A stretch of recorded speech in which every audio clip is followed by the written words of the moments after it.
Всем привет! В этом видео приготовим корпусное пирожное яблоко с начинкой из малины. И покроем его веганской зеркальной глазурью, которая не прилипает к рукам.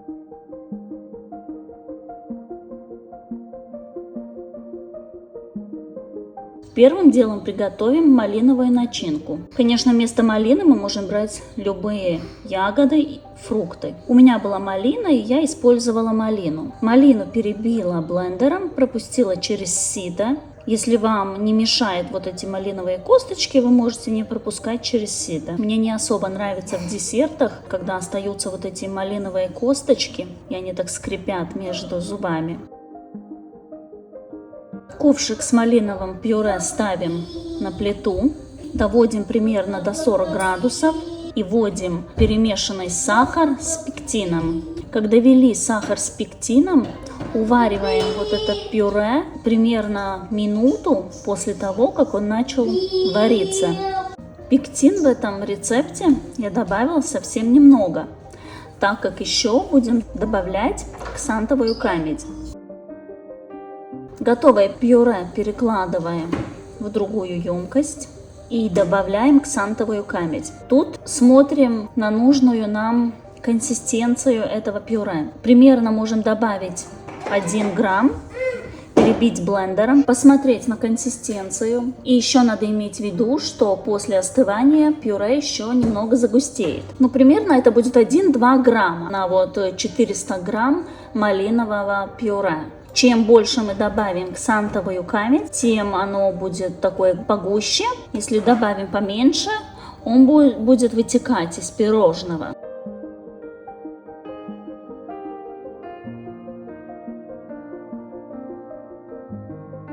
Вот у меня такой консистенции, но он еще горячий. Когда он остынет, он еще загустеет.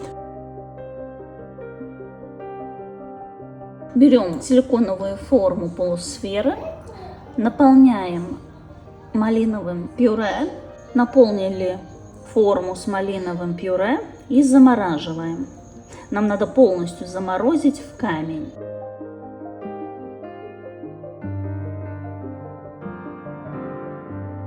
Далее приготовим взбитый ванильный ганаш. Ганаш надо готовить заранее, так как ему надо стабилизироваться 12 часов. В сотейник наливаем 1/3 сливок из общего количества, добавляем ваниль, доводим сливки до 60 градусов, параллельно желатин заливаем холодной водой, оставляем для набухания.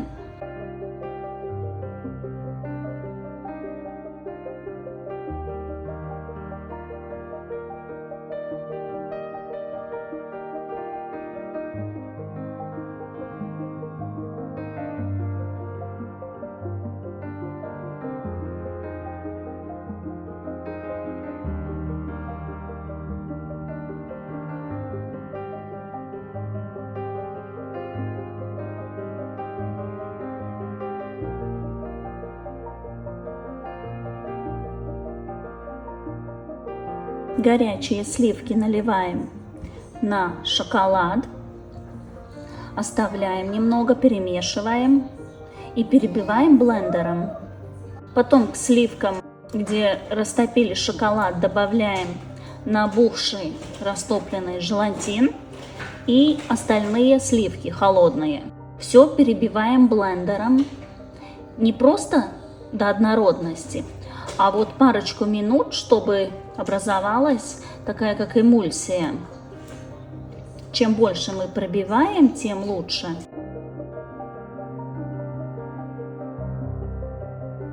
Потом покрываем пленкой в контакт и ставим в холодильник для стабилизации, например, на 12 часов.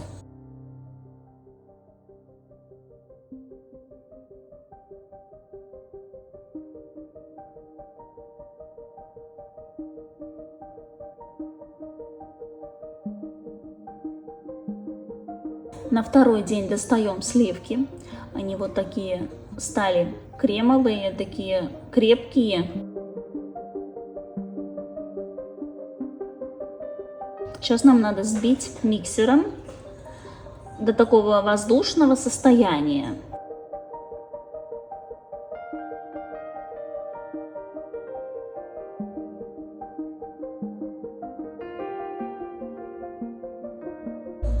Достаем нашу замороженную малиновую начинку. Берем форму, в которую мы будем наполнять наш ганаш. У меня это форма яблока, довольно маленького размера, но можно взять форму сферу. Наполняем примерно 2/3 с ганашем. Соединяем малиновые половинки. Они у меня такие неровные, и вот с овощным ножом подрезаю, чтобы, соединив их, они были такие, как сфера. Можно, конечно, замораживать, если у вас есть форма маленькая сфера, сразу малиновую начинку наливаем в сферу. Утапливаем малиновую начинку в ганаш. Уверенно придавливаем, чтобы ганаш по бокам распределился. И сверху добавляем, заполняем еще ганашем. Когда наполнили всю формочку, ставим в морозилку до того, пока полностью заморозится в камень.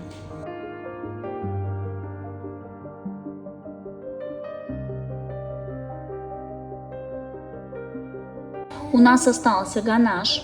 С этим оставшимся ганашем нам к нему надо добавить немного молока. Сколько молоко, трудно сказать. Добавляем примерно, например, 1 столовую ложку, перебиваем блендером и смотрим. Нам надо добиться такой тягучей консистенции, когда он становится как жидкая сметана. Не очень жидкий, но в то же время не густой. Поэтому добавляем 1 столовую ложку, перебиваем блендером, смотрим. Если слишком густой, добавляем еще по чайной ложке. Достаем замороженные пирожные. Видите, они такие у меня не особо ровные получились, так как я наполняла ганаш. Ганаш довольно густой, и местами он некрасиво распределился, остались пустоты. Но нам это не мешает.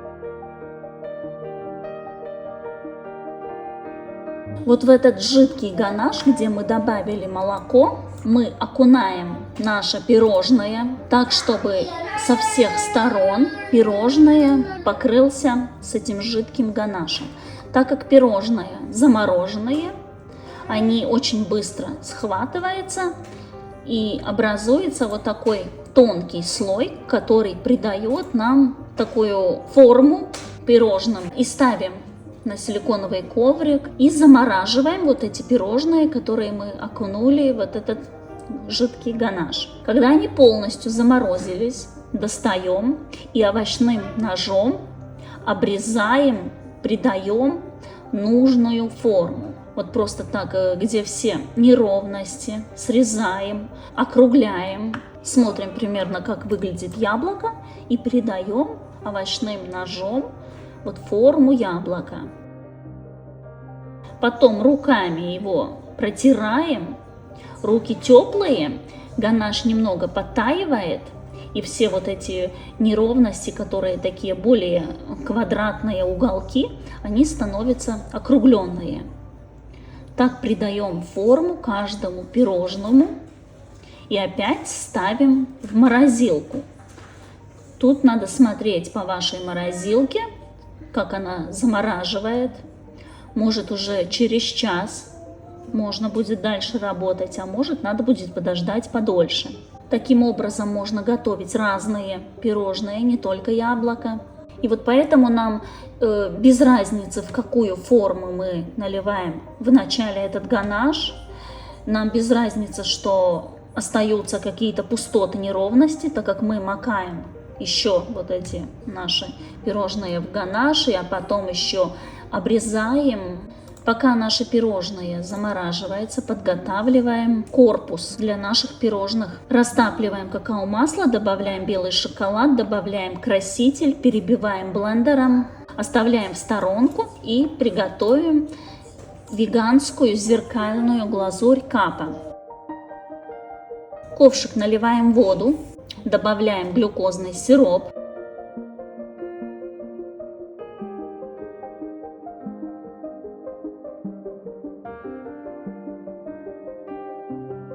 Отмеряем сахар и капу. Капу надо отмерять обязательно вот на таких весах. Ставим ковшик с водой на плиту и подогреваем. Постоянно помешивая, вводим сахар с капой и доводим до кипения. Вот только начало кипеть, выключаем, снимаем с плиты. Нам тут не надо больше кипятить, варить. Приготовить ее раз-два, а вот с ней работать надо тренироваться, понять вот эту температуру и движение рук. Надо очень быстро с ней работать. Капу надо остудить до примерно 50-70 градусов. Я тут экспериментировала с температурой, так как есть рецепты, где советуют использовать 70 градусов. Но есть рецепты, где говорят, что можно использовать даже 50 градусов эту глазурь. Поэтому я каждое пирожное как бы окунала в эту глазурь разной температуры, чтобы понять, как с ней работать. Сразу скажу, что капа, она довольно такая нелегкая в работе. Достаем замороженные яблоки, натыкаем на палочку и боком, не верхушкой сразу вниз, а вот так боком окунаю в эту глазурь. Температура этой шоколадной глазури 40 градусов. Чем выше температура, тем тоньше слой будет у пирожного. Окунаем пирожное, достаем. Если где-то остались потеки, сразу с пальцами их как бы сравниваем. Берем глазурь капу. Я первое пирожное окунала, когда было 60 градусов. Надо перемешать глазурь перед тем, как окунать наше яблоко, так как капа остывает и сверху образуется пленочка. Мы ее вот так перемешиваем и очень быстро, тоже вначале бок и потом верхушка идет в эту капу, поднимаем, но это надо делать очень быстро, так как глазурь горячая и она немного как бы вот снизу потом подтекает. У меня вот так получается, я еще не особо вот так идеально умею работать с этой глазурью, так как я работала с ней очень мало. Бывает пирожное, которое получается очень красиво, а бывает, когда немного снизу вот такой как бы потек остается, и я его просто срезаю. Перед тем, как окунать следующее пирожное, нам надо проверять температуру и одной глазури, и второй. Обязательно велюр должен быть 40-42, а капа, как я уже проверила, лучше использовать, ну так, 55, так как 60 градусов она еще очень горячая, и вот немного она тянет за собой вот эту шоколадную глазурь, но совсем немного. Потому что тут надо очень быстро ее макать, доставать. Пирожное должно быть очень холодное. В помещении тоже должно быть примерно 18 градусов, не выше. Это яблочко я вот, видите, палочку втыкнула сверху. Мне как-то вот так казалось удобнее. Я пробовала всякими вариантами, чтобы понять, как удобнее работать. Вначале вот окунаем бок, не сразу низ, а вот бок, верхушка, низ, так, чтобы с верхушки, где вот это углубление, глазурь вытекла, чтобы там осталось внутри вот это углубление у этого яблочка. Повторюсь, что чтобы научиться работать с капой, просто надо брать, работать, тренироваться, смотреть. Капа довольно капризная. Плюс у капы какой? Она прозрачная, она веганская. Еще плюс потом, когда она стабилизируется на нашем яблоке, она становится такая, как не просто пленка снаружи, она схватывается вместе с шоколадным корпусом. Как бы становится одно целое. Вначале она только-только мы макали пирожное, и капа еще такая довольно хрупкая, если мы пальцем проведем так крепко, то она соскальзывает с нашего пирожного. Поэтому мы после того, как макали наше пирожное, мы их оставляем, мы их не трогаем. Просто с этой палочкой оставляем, пусть немного стабилизируется, схватится примерно 20 минут. И только потом достаем наши палочки.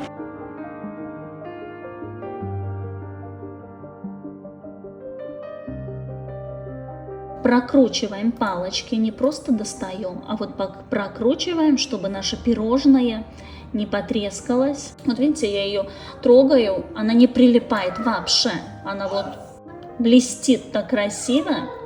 Я думаю, это вы поймете только тогда, когда вот возьмете в руки, попробуете, посмотрите. Она вот такая классная, вот эта глазурь, ну немного капризная.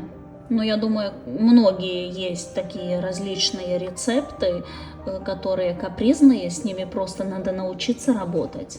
Из пластичного шоколада сделала яблочком палочки. Да посмотрите, какие красивые, глянцевые яблочки получаются. Они вообще не прилипают, они просто такие очень-очень блестящие, гладкие, скользучие. В жизни, если вот их видеть, они более такие красивые, хоть и тут видно, что они такие необычно красивые. Но что я могу сказать про эту глазурь капа? Вот как я уже сказала, она только мы окунули эти пирожные, и первые пару часов она еще более такая хрупкая, она еще как отдельная глазурь, но через примерно 5-10 часов она схватывается и становится как одно целое. Она больше не отделяется вот от этого корпуса шоколадного. Она становится одно целое. И яблоко, если в первый день оно более такое глянцевое, то на второй день он немного, совсем немного теряет свой блеск. Он еще блестит, но он более, я скажу, похож на естественное яблоко. В первый день мы видим, что это такое как зеркальное яблоко, но на второй день он становится более реальный. Хоть, конечно, для пирожного в первый день он такой очень красивый, вот этот блеск. И видите, каждое яблоко уникальное. Мы его готовили руками, это не формочка, нету два одинаковых пирожных. У каждого своя форма, свои изгибы. Почти забыла сказать, что к шоколадной глазури я добавила кардамон, чтобы были вот у яблока такие как точки, коричневые мелкие точки. Разрезаем наше яблоко, вы видите, что это капа и глазурь, они уже как одно целое. Я его разрезала, и все хорошо держится вместе.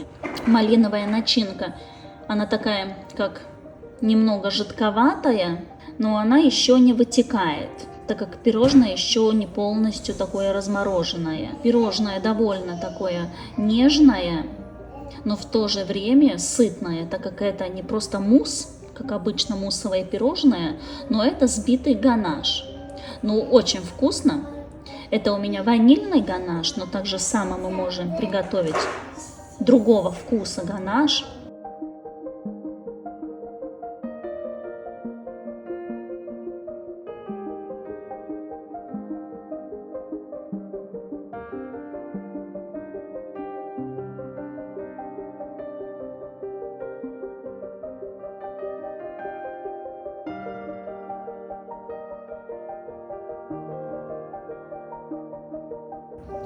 Подписывайтесь, ставьте лайк, комментируйте. В следующем видео я вам покажу яблоки и груши с другой начинкой. Не бойтесь экспериментировать, порадуйте близких, удивляйте гостей. Всем пока!